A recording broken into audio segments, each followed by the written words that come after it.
En la diapositiva número 3 vemos un esquema del microscopio óptico de campo claro, que es el que ustedes van a usar con más frecuencia durante los trabajos prácticos. Estos microscopios tienen dos sistemas, un sistema mecánico y un sistema óptico. El sistema mecánico está dado por una base, que es lo que está por debajo, donde está la lámpara, y un estativo. El óptico está formado por varios sistemas de lentes. Las lámparas de estos microscopios están en la base. Los rayos que salen de estas lámparas están coloreados de celeste y lo primero que hacen es atravesar unas lentes que se llaman las lentes condensadoras. Estas lentes condensadoras llegan hacia esa plataforma que se ve en el centro, que recibe el nombre de platina, donde está ubicada la muestra o el preparado que queremos observar. Por encima del preparado hay una serie de lentes que reciben el nombre de lentes objetivos, debido a que son las que están al lado del objeto o del preparado. Los rayos de luz siguen hasta un prisma que refleja y van a parar hacia otras lentes que son las lentes oculares, que tienen este nombre porque están ubicadas al lado de nuestros ojos.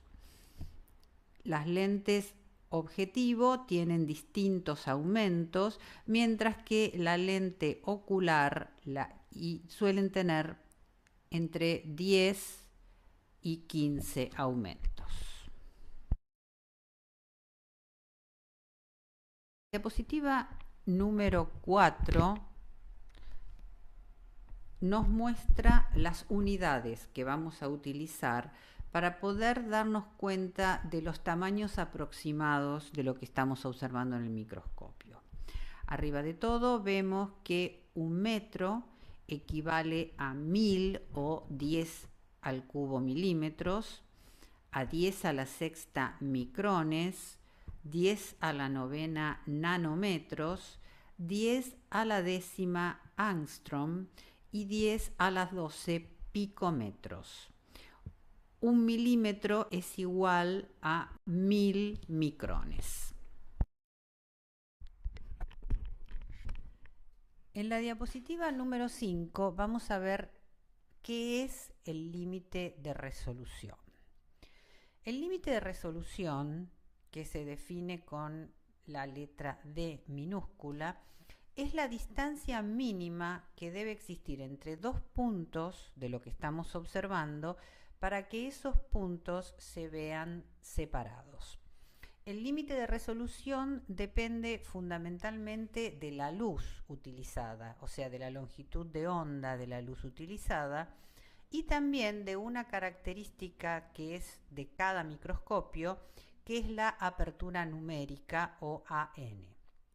La luz visible tiene una longitud de onda de 500 nanómetros, mientras que, por ejemplo, la luz ultravioleta tiene una longitud de onda de 200 nanómetros.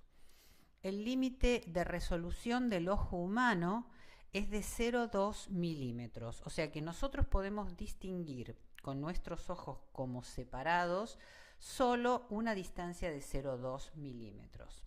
Mientras que el microscopio óptico de campo claro tiene una resolución 1000 veces menor, o sea de 0,2 micrones, mientras que el de luz ultravioleta tiene una resolución de 0,1 micrón. Cuando hablamos de microscopios electrónicos, el microscopio electrónico de barrido tiene una resolución de 2,5 nanómetros, mientras que el microscopio electrónico de transmisión tiene una resolución de 1 nanómetro. El microscopio más avanzado, con mayor resolución, que es el microscopio de fuerza atómica, tiene un límite de resolución de 50 picómetros.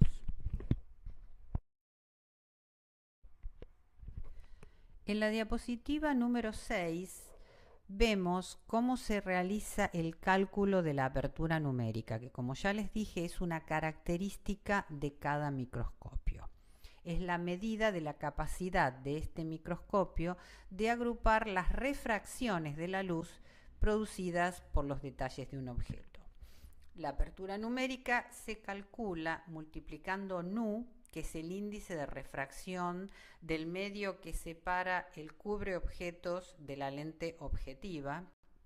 En condiciones normales, este medio es aire, en ese caso el índice de refracción será 1, pero si interponemos entre la lente objetivo y lo que estamos observando agua o aceite de inmersión, este índice de refracción se modifica y en el caso del agua es 1.3 y en el caso del aceite de inmersión es 1.5.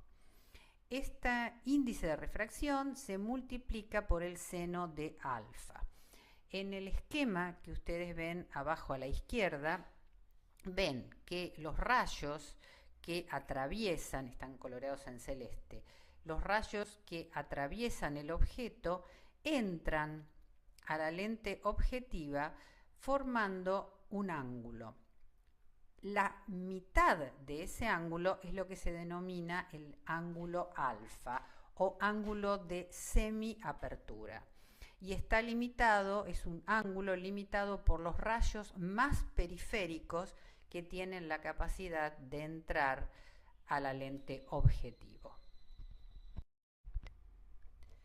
En la diapositiva número 7 vemos una foto de un preparado, en este caso es un preparado de páncreas, que está coloreado con lo que se denomina la técnica histológica de rutina, que está formada por un colorante ácido y un colorante básico, que son la hematoxilina y la eosina. El ácido es la eosina. Este tipo de coloración les permite distinguir fundamentalmente los núcleos que se colorean generalmente de color violeta con la hematoxilina, de los citoplasmas que se colorean de rojo o de un rosado muy intenso con la eosina. En la diapositiva número 8 vemos en la imagen de la izquierda un microscopio óptico de campo claro y en la imagen de la derecha un microscopio óptico de campo oscuro.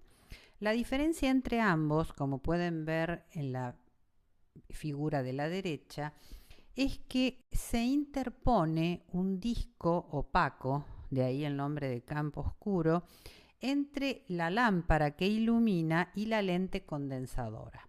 Este disco va a permitir que solamente los rayos periféricos de luz atraviesen la lente condensadora, atraviesen también la muestra y va a hacer que estos rayos periféricos muestren la superficie de estas partículas o de cristales o de determinadas bacterias sobre un campo oscuro. Este microscopio es útil para observar muestras que no han sido tratadas, o sea que no han sido, en las que no se han realizado técnicas histológicas, tejidos vivos. Ha sido muy útil para estudiar el treponema pálido, que es el agente etiológico de la sífilis. También se utiliza para ver partículas de radioautografía o cristales en muestras de orina. En la diapositiva número 9 vemos una muestra que tiene una suspensión de cristales de uratos y de oxalatos. Estos cristales, como ustedes ven, refractan la luz, con lo cual se ve su superficie, se ve su perímetro proyectado sobre un campo oscuro, pero no aparece color porque no se ha utilizado ningún colorante. En la diapositiva número 10 vemos las características que tiene un microscopio de contraste de fase. Estos microscopios se utilizan fundamentalmente para la observación de células y tejidos vivos que no están coloreados. Estos microscopios sufren un pequeño retardo de fase cuando pasan las ondas lumínicas por regiones de las células o de los tejidos que presentan distintas densidades. Esto crea diferencias de fase. La zona en que es más gruesa la muestra se va a ver como más oscura y la zona donde es menos densa la muestra se va a ver más clara. Fundamentalmente, la diferencia que tiene con un microscopio óptico común o de campo claro es que se utilizan unos anillos ópticos. Algunos están ubicados entre la lente, entre la luz que incide y la lente condensadora, mientras que otros están ubicados entre la imagen que nosotros observamos con nuestros ojos y la lente objetiva. El microscopio de interferencia es muy semejante al de contraste de fase, pero tiene la ventaja con respecto a este que también permite la cuantificación de la masa de los tejidos. En la figura que nosotros vemos en esta diapositiva, podemos diferenciar cómo una célula se va desplazando mediante movimiento ameboide, desde el minuto 0 hasta los 34 minutos. Y las diferencias de fase de la luz permiten ver el contraste de estas estructuras con respecto al lugar donde están. En la diapositiva número 12 vemos un microscopio de luz ultravioleta. Estos microscopios tienen unas lentes especiales que son de cuarzo y emiten luz ultravioleta. La longitud de onda o lambda de la luz ultravioleta es menor que la de la luz visible, por lo cual se puede lograr un mayor poder resolutivo y un menor límite de resolución en estos microscopios. La luz ultravioleta tiene la capacidad de ser absorbida por algunos tipos de moléculas, especialmente por los ácidos nucleicos. Dentro de los ácidos nucleicos, las que absorben la luz ultravioleta son las bases nitrogenadas, las purinas y las pirimidinas. Y también hay algunos aminoácidos que tienen la capacidad para absorber la luz ultravioleta. Lo que emiten estos microscopios se registra en una placa fotográfica, ya que la luz ultravioleta no la detecta el ojo humano y además puede dañar la vista del observador. En la diapositiva número 13 vemos una hebra enroscada de ADN que absorbió la luz ultravioleta. Así es como se observan estas moléculas específicas en este tipo de microscopios. En la diapositiva número 14 observamos otro tipo de microscopio que es el de luz polarizada. Este microscopio puede obtenerse interponiendo en un microscopio óptico de campo claro dos filtros. Uno de ellos es el filtro polarizador, que se ubica entre la luz que incide y la lente condensadora, y otro filtro es el analizador, que se ubica entre la lente objetivo y el observador. Hay determinadas sustancias que por su estructura cristalina tienen la capacidad de rotar la luz polarizada, produciendo un fenómeno que se denomina birrefringencia. También hay algunas moléculas biológicas que tienen la capacidad de producir birrefringencia. Esto lo encontramos, por ejemplo, en el músculo estriado. El músculo estriado permite que se observen cuando es incidido por luz polarizada distintas bandas. Estas bandas son isotrópicas o bandas I o anisotrópicas o bandas A.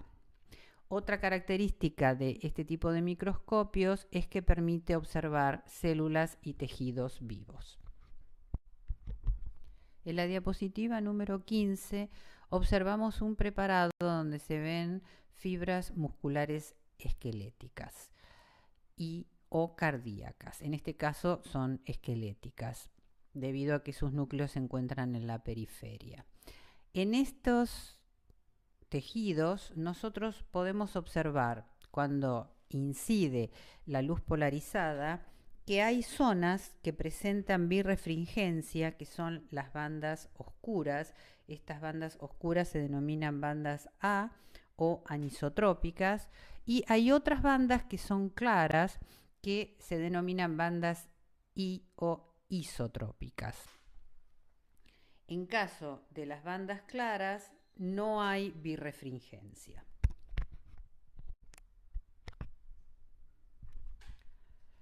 En la diapositiva número 16 vemos el fundamento del microscopio de fluorescencia.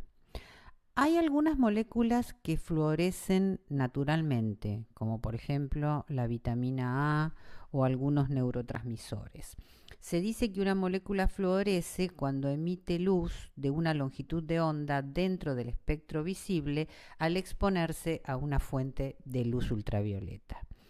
Estos microscopios tienen una lámpara de mercurio, que es lo que vemos a la izquierda del esquema.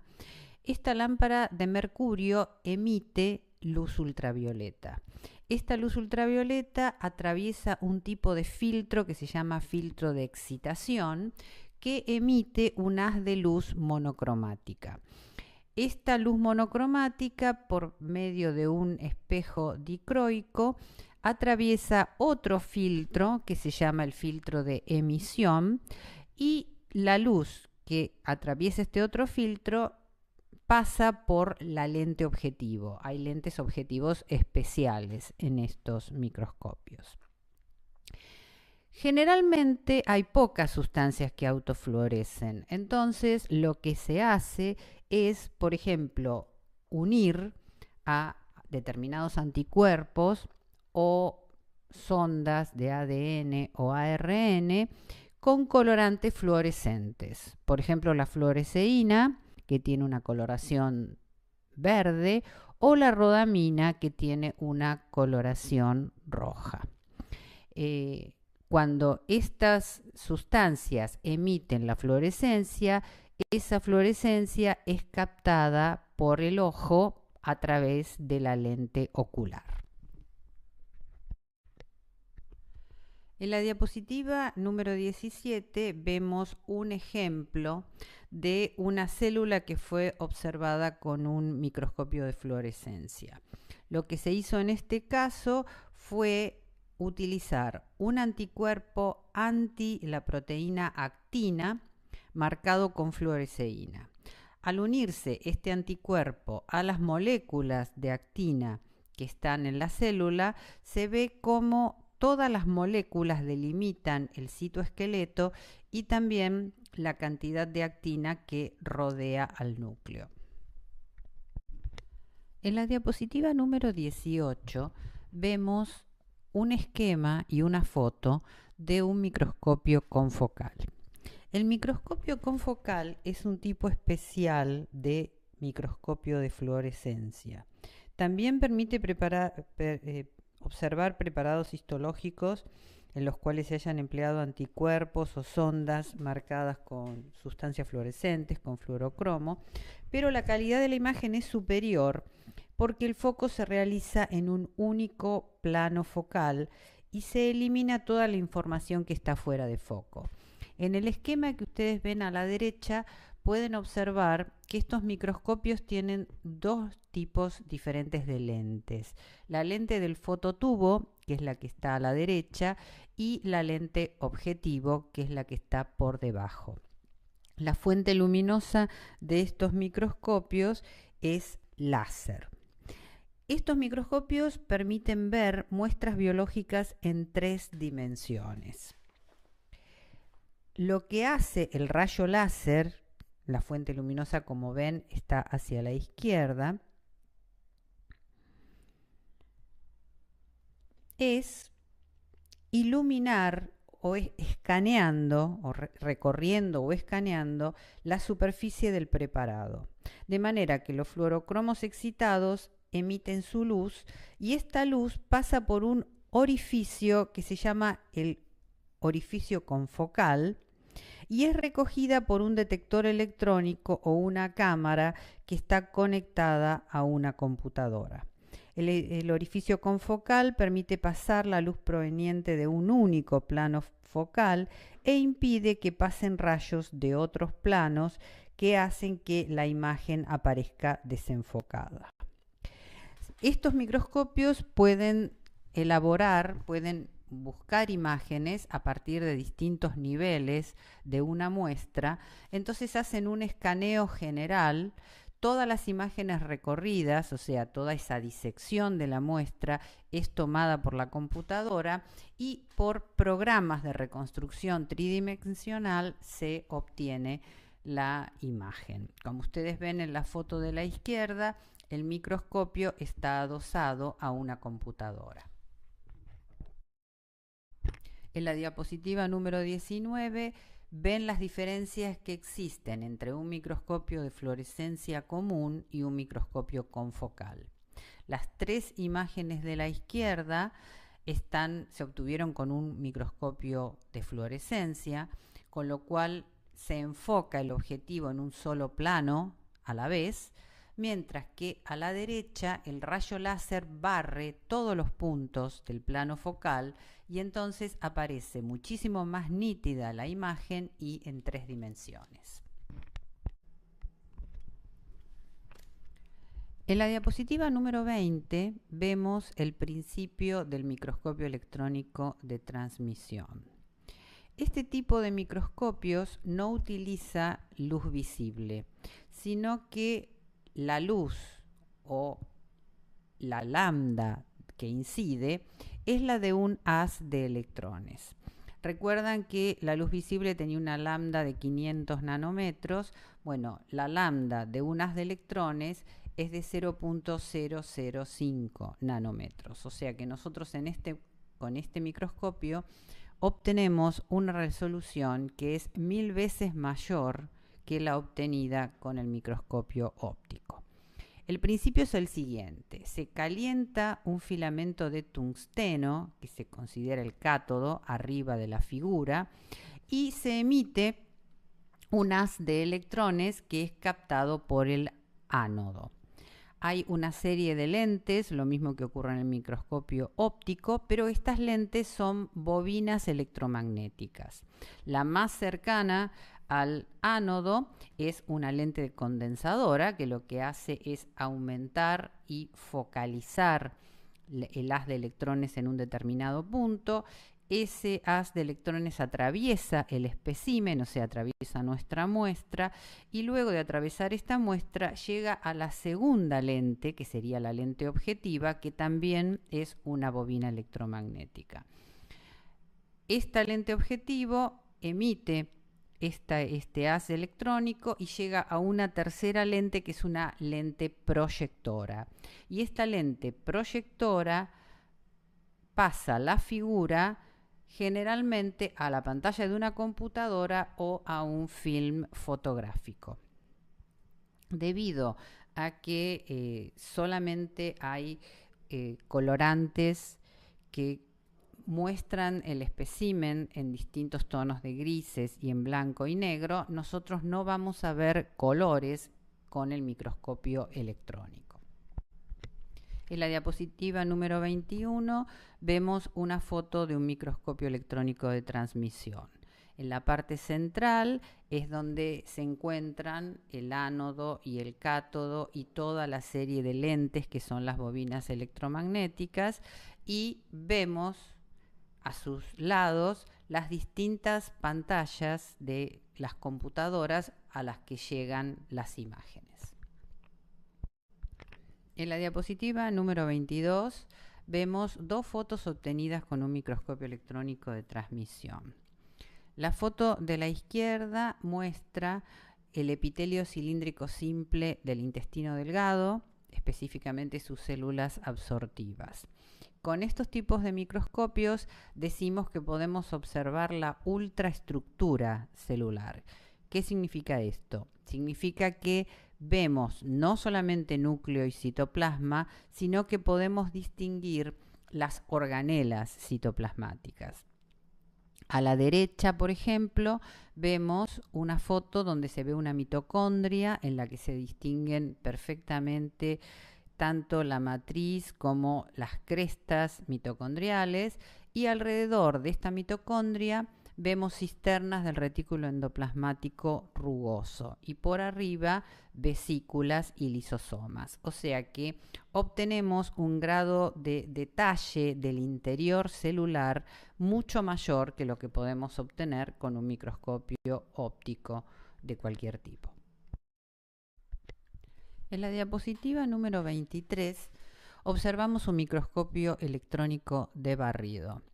Si bien el principio con respecto al haz de electrones y las bobinas electromagnéticas y el tipo de lentes es semejante al microscopio óptico de transmisión, en este caso el haz de electrones no atraviesa la muestra, sino que barre, de ahí su nombre, la superficie de la muestra. O sea, los electrones no van a atravesar el objeto que estamos observando, y la ventaja de este barrido es que la imagen obtenida es tridimensional. En el caso del microscopio electrónico de transmisión, la imagen era bidimensional. Acá es tridimensional. Pero eso también hace que su resolución sea algo menor que en el caso del de transmisión. En la imagen de la izquierda vemos un microscopio electrónico de barrido y en la imagen de la derecha se ve el principio de la marcha de rayos en el caso de estos tipos de microscopios. En la diapositiva número 24 vemos dos fotos obtenidas con el microscopio electrónico de barrido.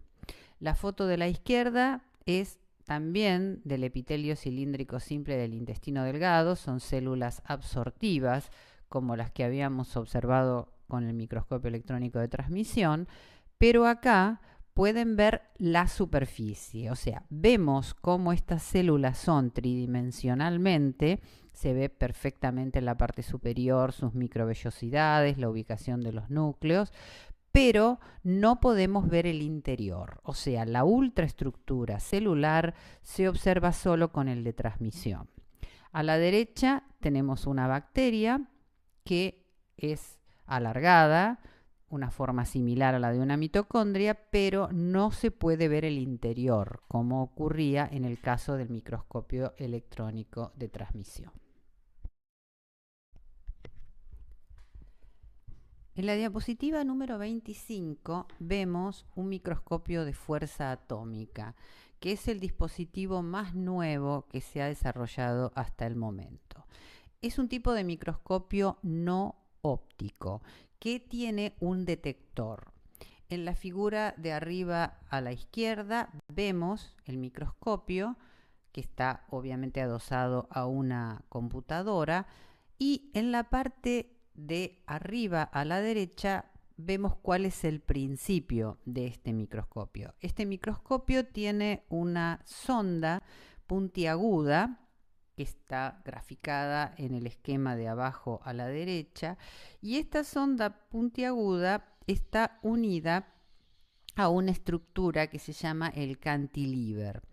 Esta estructura es una especie de brazo que detecta a nivel atómico, por eso se dice que detecta la fuerza atómica de la superficie de un preparado. El hecho de que tenga este sistema hace que se pueda utilizar para estudiar tejidos vivos. Este cantilever tiene un rayo láser que llega hasta él, y este rayo láser llega hasta un diodo donde hay un fotodetector. con lo cual, barriendo la superficie de esta muestra, puede llegar a estudiar a nivel de átomos y de moléculas. La diapositiva 26 nos muestra dos fotos de dos preparados observados con el microscopio de fuerza atómica. Nos da la pauta que realmente se pueden ver estructuras a nivel molecular. La foto de la izquierda es un tipo de enzimas, las ATP sintetasas, enzimas que sirven para la síntesis de ATP y que aparecen como unas estructuras aproximadamente cilíndricas. Mientras que a la derecha tenemos un preparado donde se ve una simple hebra de ADN con las proteínas asociadas que aparece distribuida en el preparado. La diapositiva número 27 muestra lo que se denomina la microscopía virtual. Este es un sistema digital que permite reemplazar la observación directa de un preparado histológico mediante un microscopio. Lo que se hace, si comenzamos a mirar la figura a la izquierda, arriba, es que se digitalizan muestras o preparados histológicos mediante un equipo que se denomina escáner de muestras. Este equipo, las muestras que escaneó son guardadas en computadoras y existen programas informáticos que permiten reproducir estas imágenes que fueron guardadas en este servidor. Lo que se necesita tener es un programa que se llama Programa Virtual dedicado a la microscopía. Estas imágenes pueden ser observadas tanto en una computadora remotamente como en una tablet o en un teléfono. Y lo que permite también realizar la microscopía virtual es lo que se denomina el análisis de imágenes. O sea, estas imágenes están unidas a un programa que permite realizar mediciones. Por ejemplo, si tuviéramos un preparado de riñón, los glomérulos, que son un componente del parénquima renal, pueden medirse. Se puede medir la cantidad de glomérulos que hay, el tamaño que tiene cada uno, etc.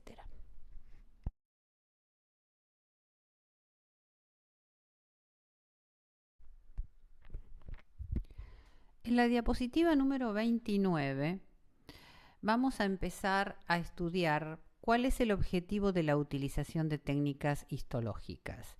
Si bien las células y los tejidos pueden observarse en vivo, en general no pueden distinguirse distintas estructuras salvo que realicemos una técnica histológica. Hay muchas formas de observar células. Una de ellas es la observación directa de células y tejidos vivos, o sea, ustedes, por ejemplo, pueden observar un protozoario en una gota de agua estancada.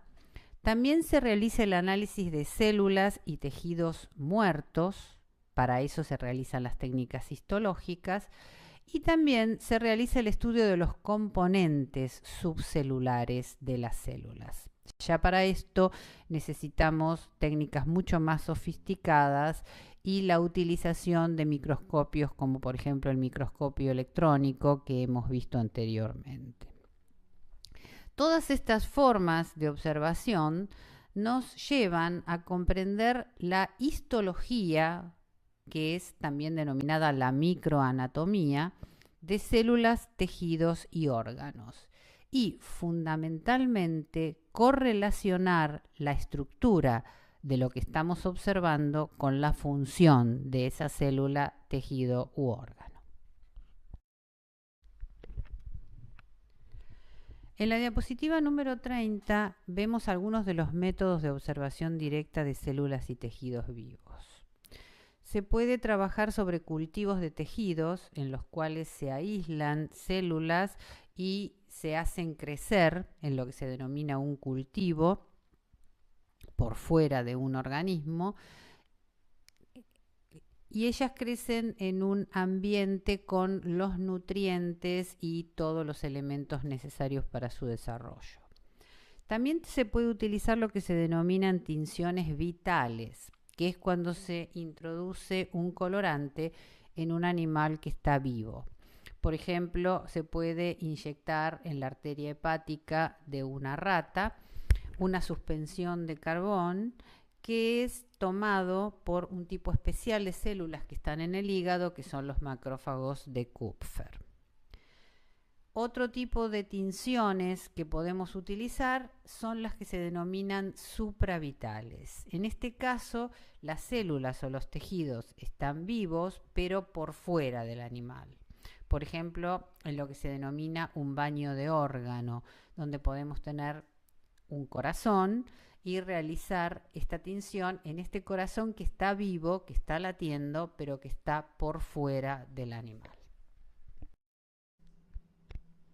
En la diapositiva número 31 vemos cómo se realiza el estudio de tejidos muertos, específicamente en este caso para microscopía óptica, para realizar lo que se denomina la técnica histológica de rutina.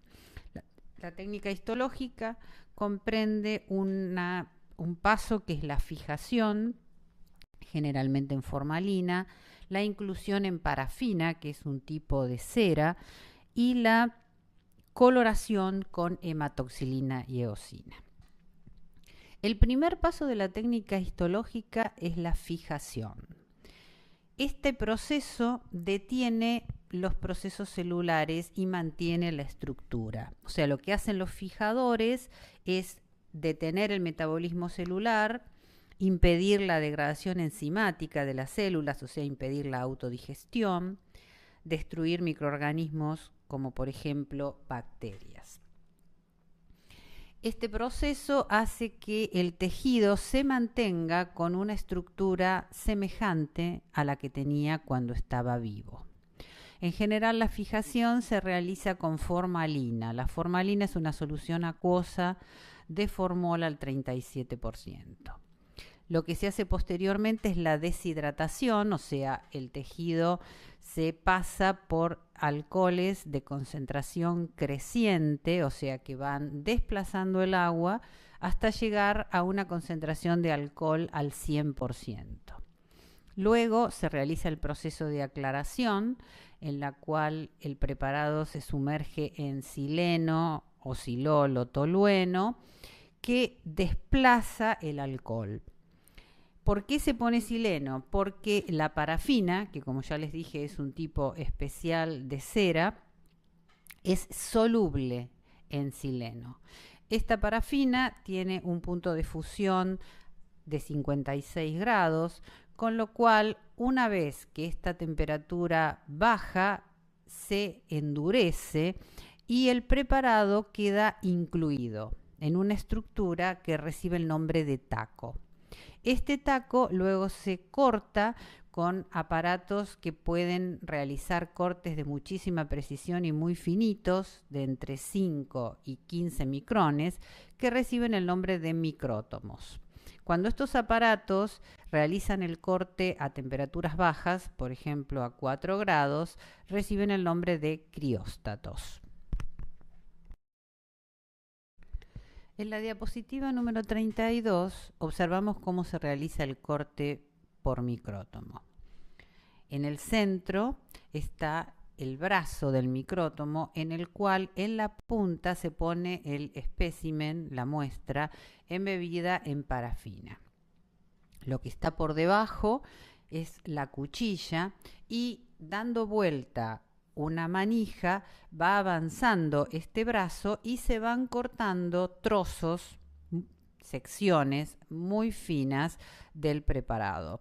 Estas secciones de preparado se ubican luego en agua tibia, de manera que la parafina, que queda muy arrugada después de un corte tan finito, se estira y se pone sobre un portaobjetos de vidrio.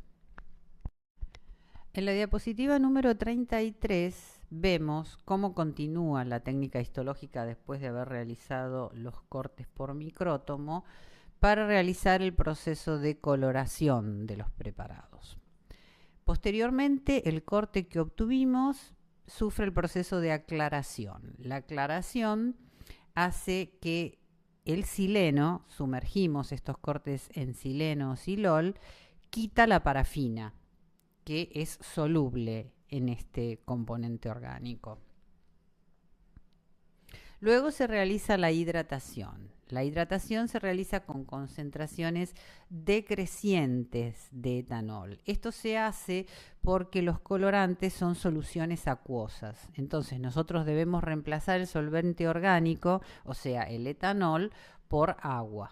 Entonces se comienza con sumergiendo en etanol 100, luego en etanol 96, posteriormente en etanol 70 y finalmente en agua. Posteriormente se realiza la coloración. Se utiliza generalmente un colorante básico y un colorante ácido. En la técnica de rutina, estos son hematoxilina y eosina. Posteriormente de la coloración, se realiza la deshidratación, ya que las moléculas de agua hacen que no se pueda observar en forma nítida el preparado al microscopio. Por lo tanto, debemos hacer lo contrario de lo que hicimos en el proceso anterior, o sea que tenemos que ir sumergiendo los preparados en concentraciones crecientes de etanol. Primero en agua, luego en alcohol 70%, posteriormente etanol 96% y finalmente etanol 100%. Luego de esto, una vez que está completamente deshidratado, se realiza lo que se denomina el montaje. Se pone una sustancia que es transparente, que tiene la capacidad de pegar el cubreobjetos, que es el bálsamo de Canadá, de manera que el preparado queda protegido y ya está en condiciones de ser observado con el microscopio.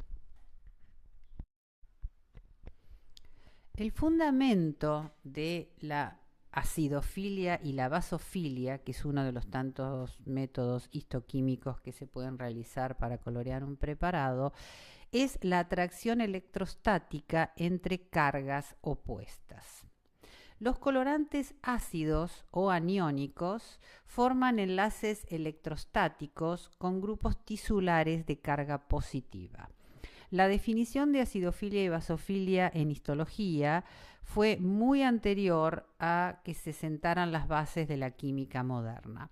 Por lo tanto, un colorante ácido va a ser aquel que tenga cargas negativas y que va a tener la posibilidad de unirse a componentes celulares que tienen carga positiva. En cambio, los colorantes básicos o catiónicos tienen cargas positivas y se van a unir a grupos tisulares que tengan carga negativa. En la diapositiva número 35 vemos tres tipos de métodos que se utilizan para colorear el sistema nervioso. O sea, no todos los tejidos o todas las células tienen una coloración con hematoxilina e eosina como la preferida. En el caso del sistema nervioso hay tres tipos de coloraciones que son las que más se utilizan. Una es la técnica de Nissl, que es la que vemos a la izquierda en la foto superior, en la cual se utilizan colorantes básicos, como por ejemplo el violeta de Cresilo, que se une a los ácidos nucleicos. En este caso nosotros vamos a ver que van a estar coloreados los citoplasmas de las neuronas, donde fundamentalmente va a estar la tonalidad azulada o violácea en lo que se denomina la sustancia atigrada o sustancia de Nissl, que es el retículo endoplasmático rugoso de las neuronas, y también se van a observar notoriamente los nucleolos. El otro tipo de técnica que se utiliza mucho para sistema nervioso es la que corresponde a la foto del medio, a la izquierda, que es la técnica de Cajal. La técnica de Cajal es una impregnación argéntica en la cual se sumerge el tejido en una sal de plata y luego con un compuesto como por ejemplo la hidroquinona, esa plata se reduce a plata cero formando un precipitado sobre los neurofilamentos, que es un tipo de filamentos intermedios que existen en las neuronas. Por eso, con esta técnica, fundamentalmente vamos a colorear las prolongaciones. O sea, vamos a poder observar los axones y las dendritas, cosa que no ocurría con la técnica de Nissl. Y otro colorante que también se utiliza mucho es el de Kluber-Barrera, que combina un colorante básico con un colorante para mielina. Con el colorante básico, obviamente, vamos a colorear el citoplasma de las neuronas, también la sustancia tigrada, y con el colorante para mielina vamos a poder colorear las prolongaciones. En la diapositiva 36 vemos uno de los métodos histoquímicos, que es la metacromacia. Cuando un preparado toma el color del colorante que se le aplica, esto se denomina ortocromacia. Pero cuando un colorante interacciona con alguna sustancia que está en una célula o en un tejido y cambia su color, se denomina metacromacia. Los colorantes básicos, como por ejemplo el azul de toluidina, tienen la capacidad de polimerizarse y cambiar el color de origen. En la célula que vemos nosotros acá, en un preparado de mesenterio, hay una célula cebada o mastocito. Estas células contienen una sustancia polianiónica en sus gránulos, que es la heparina. Cuando los colorantes básicos en forma monomérica reaccionan con una sustancia polianiónica, o sea, con una gran cantidad de cargas negativas, y se polimeriza, cambia su color. En este caso, el colorante original era azul, fíjense en las células que están en el fondo, y la forma polimerizada es roja. En la diapositiva número 37 vemos los métodos histoquímicos basados en la reacción de Schiff para aldehídos. El reactivo de Schiff es una leucofucsina incolora que forma un producto estable de color rojo con los aldehídos. En la foto que vemos a la izquierda se utilizó lo que se denomina la técnica de Paz. La técnica de Paz sirve para determinar hidratos de carbono complejos. El ácido periódico tiene la capacidad de romper a nivel de carbonos cercanos y producir una alteración química que convierte los hidroxilos en aldehídos. Entonces, el reactivo de Schiff se une a estos aldehídos y produce el color fucsia que vemos en el citoplasma de estas células.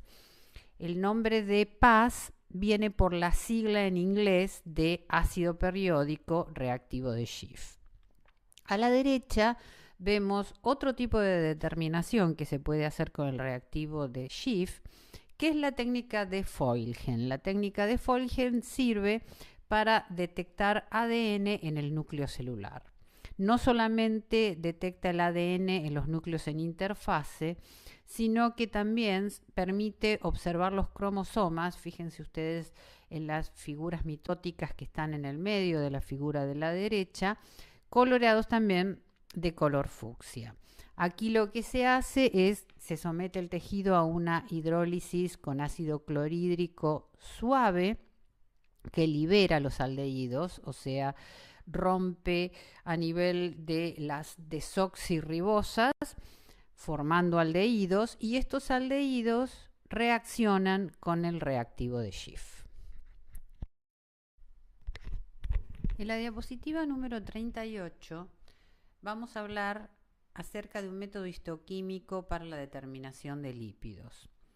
Con los lípidos no se puede utilizar la técnica histológica de rutina, ya que los solventes orgánicos que se utilizan para hacerla disuelven los lípidos y aparecen las figuras que contenían lípidos vacías. Entonces, se utilizan unos métodos especiales en los cuales se utiliza una serie de colorantes que reciben el nombre de sudanes. Hay distintos tipos de distintos colores, por ejemplo el Sudán Black, que colorea en negro, o el Sudán Red, que colorea en rojo. La figura que vemos en la diapositiva está coloreada con Sudán Black. Aquí lo que se hace es una fijación con formalina. El corte se puede hacer por congelación, de manera que los lípidos se conserven de mayor forma. Y el fundamento de la reacción de Sudán no es químico, sino que es físico. Los sudanes son más solubles en los lípidos que en la solución en la cual están, por lo cual tienden a unirse a los lípidos. La inclusión también se hace en un medio acuoso.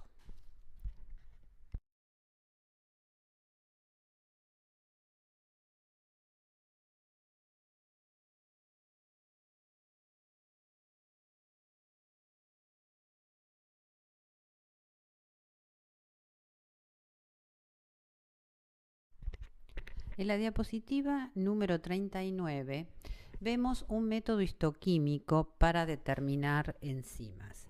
Estas técnicas permiten observar la localización de enzimas en distintas células y en distintos tejidos.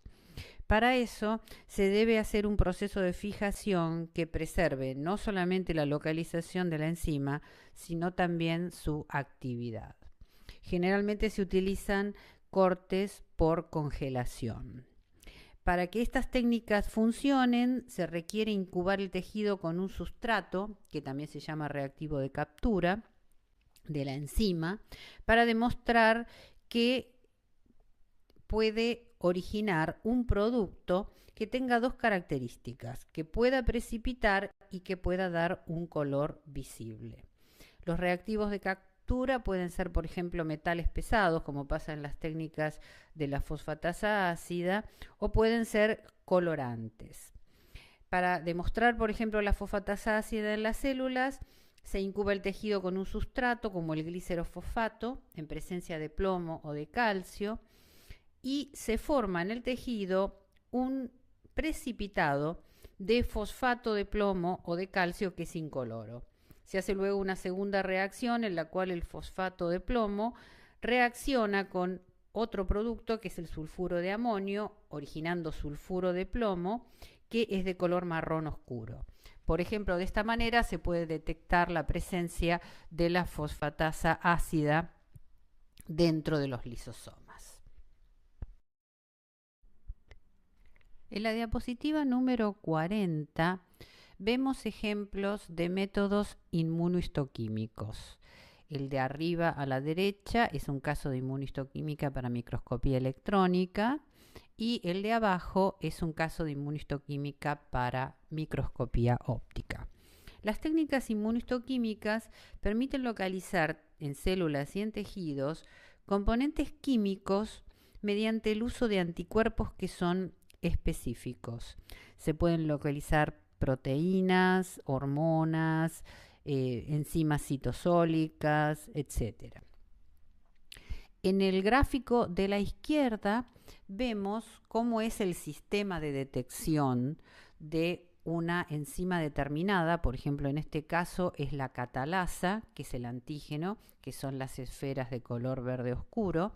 Esa catalasa está unida a un anticuerpo. Los anticuerpos tienen forma de Y y este anticuerpo está a su vez unido a una sustancia que va a permitir su detección. En este caso son partículas de oro, en otros casos pueden ser enzimas y en otros casos pueden ser compuestos fluorescentes.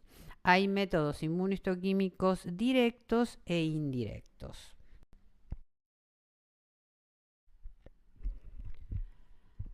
En la diapositiva número 41 vemos cuál es el mecanismo de funcionamiento de la inmunofluorescencia directa y la indirecta. En el caso de la izquierda tenemos una inmunofluorescencia directa. En este caso se ve una molécula de anticuerpo, que es esa estructura que tiene forma de Y. Esa estructura en forma de Y está compuesta por 4 cadenas polipeptídicas, 2 pesadas y 2 livianas.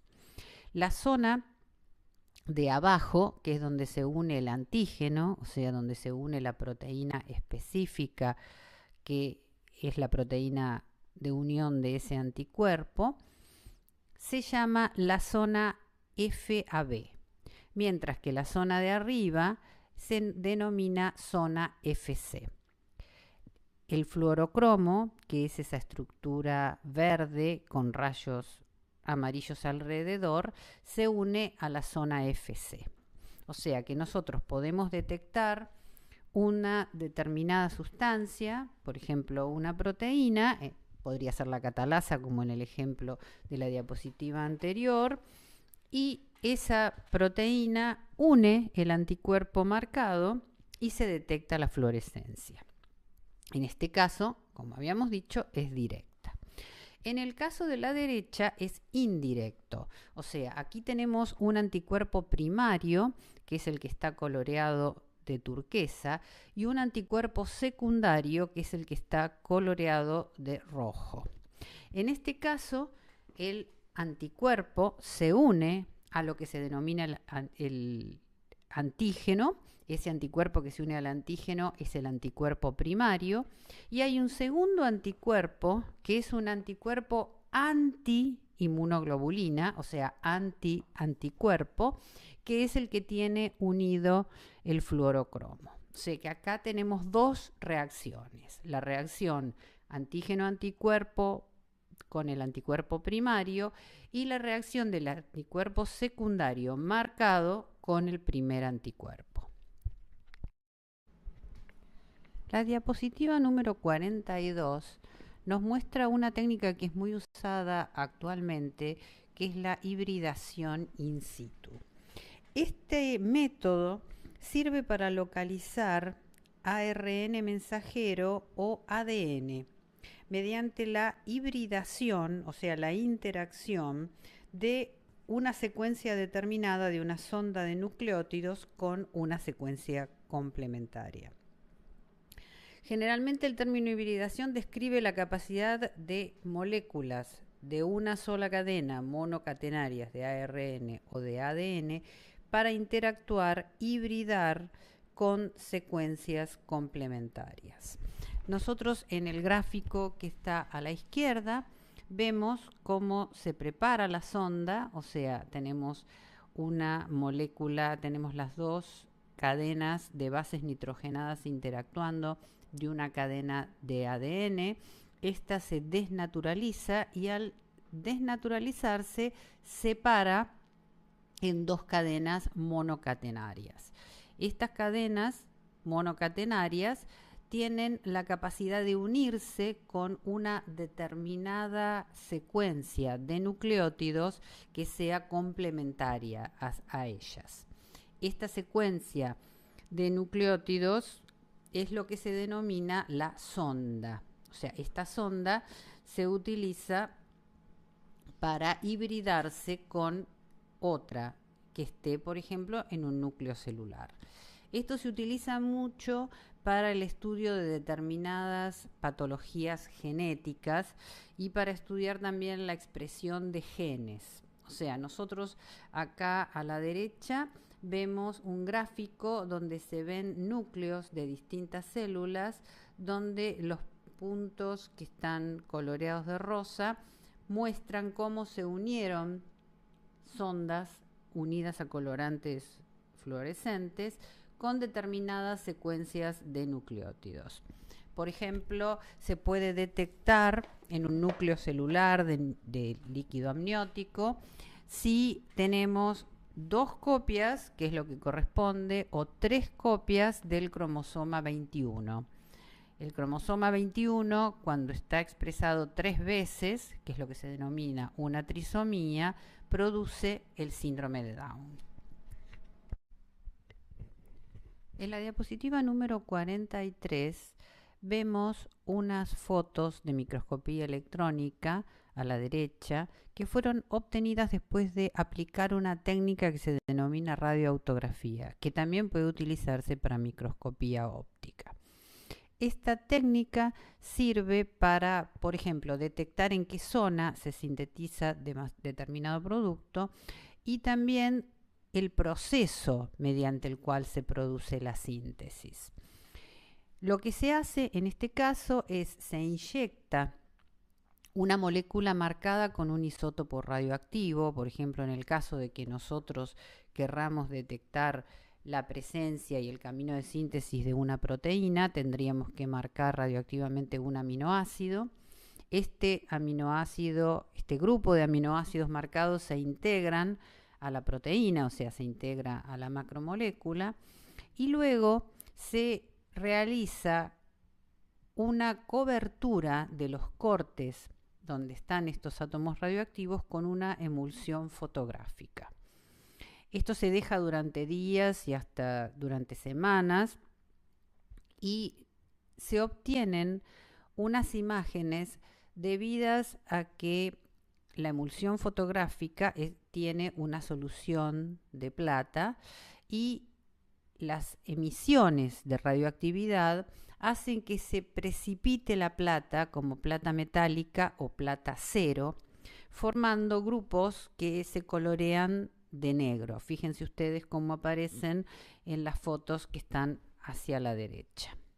Luego se revelan estas fotos y se puede tanto determinar dónde se sintetiza una sustancia como su camino de síntesis. Un ejemplo típico es, por ejemplo, la síntesis de colágeno. El colágeno es una proteína que se sintetiza dentro de la célula y es liberada hacia el exterior. Entonces, el isótopo radioactivo, la radioactividad, la vamos a encontrar primero a nivel de retículo endoplasmático rugoso, que es donde se van a ensamblar los aminoácidos para formar la proteína. Luego vamos a ver la marca en el aparato de Golgi, luego en vesículas emitidas por el aparato de Golgi y finalmente en el exterior. Eso nos demuestra que el colágeno es una proteína producida por los fibroblastos que es envuelta en vesículas en el aparato de Golgi y es una proteína de exportación, o sea que sale de la célula. En la diapositiva número 44 vemos cómo se realiza el procesamiento de muestras para microscopía electrónica, que si bien en algunas cosas es semejante a la microscopía óptica, presenta algunas diferencias fundamentales. Por ejemplo, las muestras se fijan con glutaraldehído y luego se realiza lo que se denomina una posfijación con tetróxido de osmio. El tetróxido de osmio es un fijador que tiene una gran afinidad por los lípidos y que otorga un contraste a las membranas biológicas que tienen un alto contenido lipídico. En este caso, también los tejidos se van a deshidratar, como ocurría para microscopía óptica, en concentraciones crecientes de etanol. Y luego se van a pasar en el método de la aclaración a otro solvente orgánico que en este caso, en vez del sileno, es el óxido de propileno. Luego se realiza la inclusión, en este caso no puede ser en parafina, por los finos que tienen que realizarse los cortes, que tienen que tener una gran dureza, sino que se realizan en resinas epoxi. Y luego estas tacos, estas muestras que en general son muy pequeñas, tienen 1 o 2 milímetros de diámetro, se cortan en un equipo especial que recibe el nombre de ultramicrótomo. En la diapositiva número 45 vemos cómo se realiza el corte de las muestras para microscopía electrónica. O sea, el equipo es un ultramicrótomo. En este caso, las cuchillas son de vidrio o de diamante y deben cortar secciones realmente muy finas, de más o menos 70 a 100 nanómetros de grosor. Estas secciones se recogen sobre una grilla de cobre y esta grilla de cobre, donde están las muestras, luego se cubre con una gota que tiene una solución de acetato de uranilo y de citrato de plomo, que van a servir para colorear de alguna manera o darle contraste a estos preparados que se encuentran allí, ya que los metales pesados como el uranilo y el plomo tienen la capacidad de depositarse en determinadas estructuras celulares.